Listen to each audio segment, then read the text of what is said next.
Bismillahirrahmanirrahim. Assalamualaikum warahmatullahi wabarakatuh. Seperti biasa bertemu lagi dengan saya Didi Mulyadi, CGP Angkatan keempat Kabupaten Ciamis dalam tugas 3.1.A.9 koneksi antar materi pengambilan keputusan sebagai pemimpin pembelajaran. Dalam tugas ini terdapat 10 pertanyaan yang akan saya coba membahasnya satu persatu. Pertanyaan pertama, bagaimana pandangan Ki Hajar Dewantara dengan filosofi Pratap Triloka memiliki pengaruh terhadap bagaimana sebuah pengambilan keputusan sebagai seorang pemimpin pembelajaran diambil? Pratap Triloka yang digagas oleh Ki Hajar Dewantara yang terkenal dengan semboyan Ingarso Sungtulodo ing Madyo Mangunkarso Tutpuri Handayani, artinya di depan memberi teladan, di tengah membangun motivasi atau dorongan, di belakang memberi dukungan. Sebagai pendidik, kita harus menyadari bahwa setiap anak membawa kodratnya masing-masing. Kita hanya perlu menuntun segala yang ada pada anak, mengarahkan dan memberikan dorongan supaya anak dapat berproses dan berkembang. Dalam proses menuntun, anak akan diberi kebebasan. Dalam hal ini, guru sebagai pamong memberikan tuntunan dan arahan agar anak tidak kehilangan arah serta membahayakan dirinya, serta anak menemukan kemerdekaannya dalam belajar sehingga akan berdampak pada pengambilan keputusan yang tepat dan bertanggung jawab.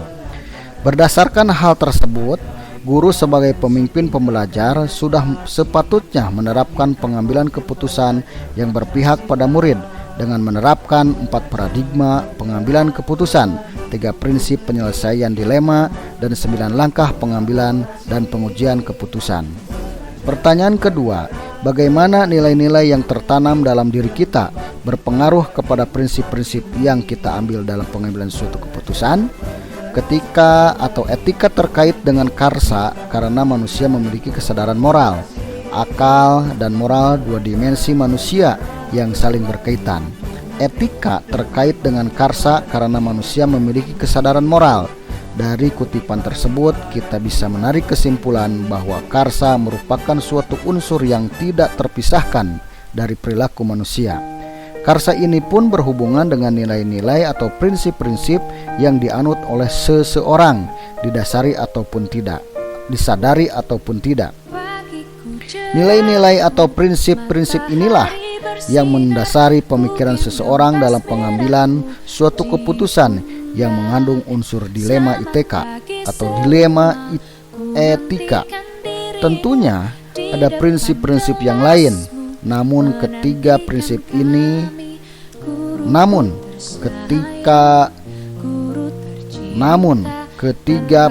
di sini adalah yang paling sering dikenali dan dapat kita gunakan sebagai seorang pemimpin pembelajaran dalam mengambil sebuah keputusan. Ketiga prinsip ini seringkali membantu dalam menghadapi pilihan-pilihan yang penuh tantangan yang harus kita hadapi sebagai pemimpin pembelajaran. Adapun ketiga prinsip tersebut adalah: 1. Berpikir berbasis hasil akhir, 2. Berpikir berbasis peraturan, dan yang ketiga berpikir berbasis rasa peduli. Nilai-nilai yang tertanam dalam diri seseorang pendidik tentunya adalah nilai kebaikan, kejujuran, tanggung jawab, disiplin, toleransi, gotong royong, dan nilai kebaikan lainnya. Nilai-nilai tersebut adalah nilai yang paling kita hargai dalam hidup dan sangat berpengaruh pada pembentukan karakter, perilaku, dan membimbing dalam kita mengambil sebuah keputusan. Pertanyaan ketiga, bagaimana kegiatan terbimbing yang kita lakukan pada materi pengambilan keputusan berkaitan dengan kegiatan coaching yang diberikan pendamping atau fasilitator dalam perjalanan proses pembelajaran kita, terutama dalam pengujian pengambilan keputusan yang telah kita ambil. Apakah pengambilan keputusan tersebut telah efektif? Masihkah ada pertanyaan-pertanyaan dalam diri kita atas pengambilan sebuah keputusan tersebut? Pembimbingan yang telah dilakukan oleh pendamping atau fasilitator telah membantu saya berlatih mengevaluasi keputusan yang telah saya ambil. Apakah keputusan tersebut sudah berpihak kepada murid apakah sudah sejalan dengan nilai-nilai kebajikan universal, apakah keputusan yang diambil bermanfaat untuk banyak orang, dan apakah keputusan yang diambil tersebut dapat dipertanggungjawabkan. Sesi coaching membantu guru untuk memaksimalkan potensi yang dimiliki dan memecahkan permasalahan saat menjadi pemimpin pembelajaran, sehingga pada saat menentukan suatu permasalahan, dilema etika, seorang guru mampu mengidentifikasi suatu permasalahan dengan teknik coaching sehingga mampu menghasilkan keputusan yang tepat dan berpihak pada murid. 4. Bagaimana kemampuan guru dalam mengelola dan menyadari aspek sosial emosionalnya akan berpengaruh terhadap pengambilan keputusan. Dalam melaksanakan proses pendidikan, pendidik, dalam hal ini guru, harus mampu melihat dan memahami kebutuhan belajar muridnya serta mampu mengelola kompetensi sosial dan emosional yang dimiliki dalam mengambil sebuah keputusan sebagai pemimpin pembelajaran. Dalam proses pengambilan keputusan yang bertanggung jawab, diperlukan kompetensi sosial emosional seperti kesadaran diri, pengelolaan diri, kesadaran sosial, dan keterampilan berhubungan sosial. Sehingga diharapkan proses pengambilan keputusan dapat dilakukan secara sadar, terutama sadar dengan berbagai pilihan, konsekuensi yang akan terjadi, dan meminimalisir kesalahan dalam pengambilan keputusan.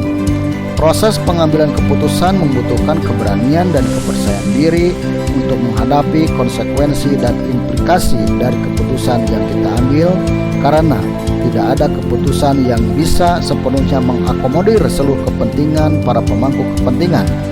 Namun, tujuan utama pengambilan selalu pada kepentingan dan keberpihakan pada murid atau anak didik. Pertanyaan kelima, bagaimana membahas studi kasus yang fokus pada masalah moral atau etika kembali kepada nilai-nilai yang dianut seorang pendidik.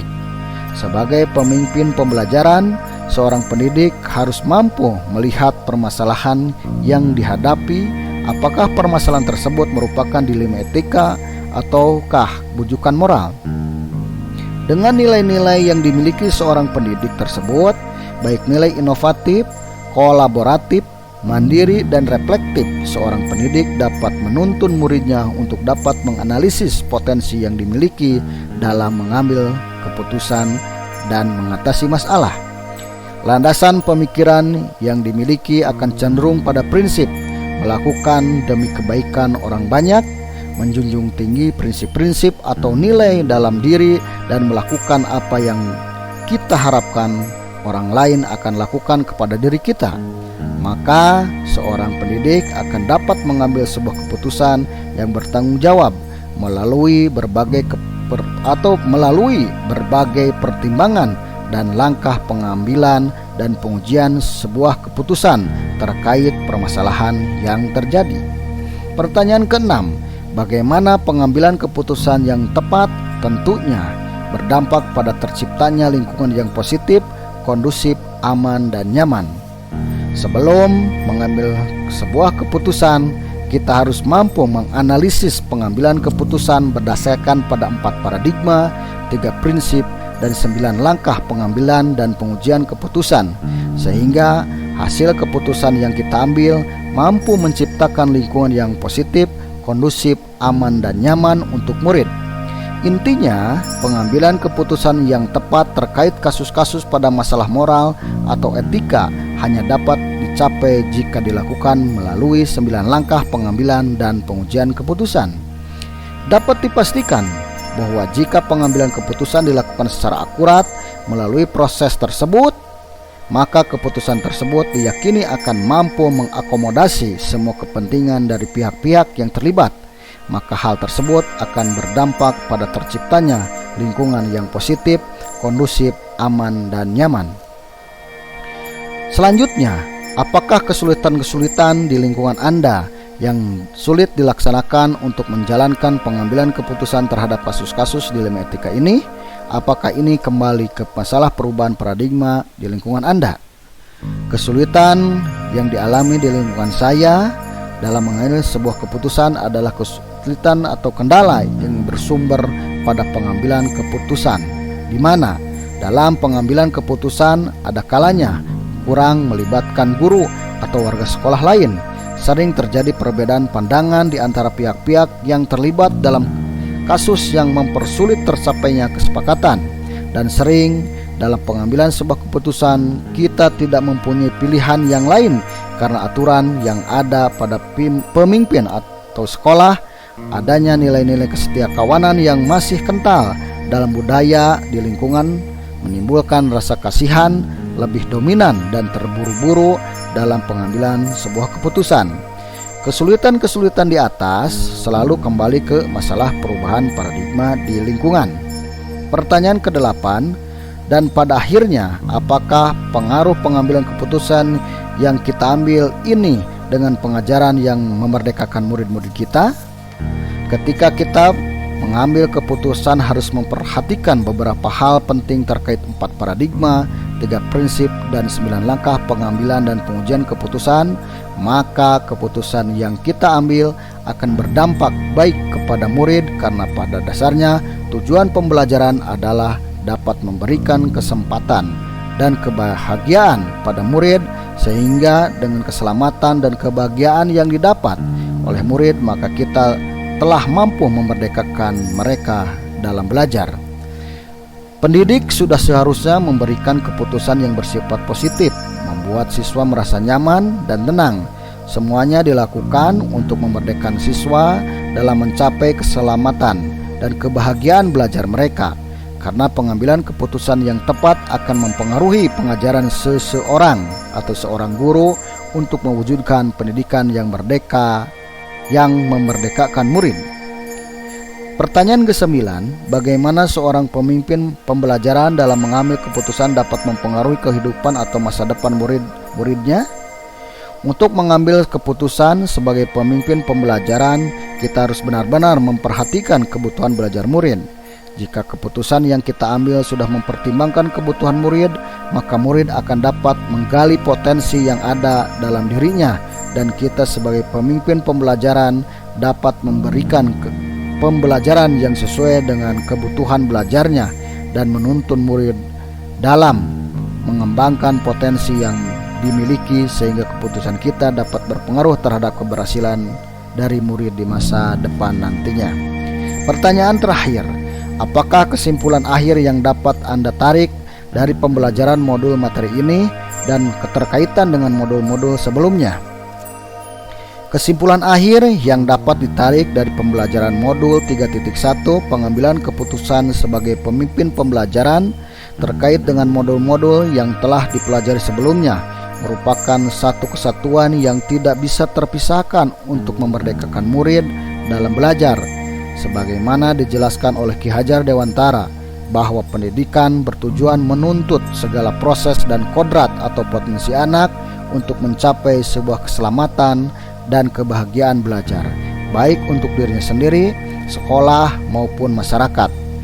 Dalam melaksanakan proses pendidikan, seorang pendidik harus mampu melihat dan memahami kebutuhan belajar murid serta mampu mengelola kompetensi sosial dan emosional yang dimiliki dalam mengambil sebuah keputusan sebagai pemimpin pembelajaran. Untuk dapat mengambil sebuah keputusan dengan baik, maka keterampilan coaching akan membantu kita sebagai pemimpin pembelajaran dengan pertanyaan-pertanyaan untuk memprediksi hasil dan berbagai opsi dalam pengambilan keputusan. Keterampilan coaching ini dapat membantu murid dalam mencari solusi atas masalahnya sendiri, tidak sebagai pada murid.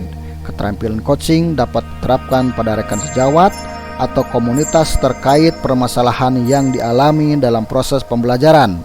Selain itu, diperlukan kompetensi kesadaran diri, pengelolaan diri, kesadaran sosial, dan keterampilan berhubungan sosial untuk mengambil keputusan, dan proses pengambilan keputusan diharapkan dapat melakukan secara sadar atau penuh atau mindfulness, sadar dengan berbagai pilihan dan konsekuensi yang ada.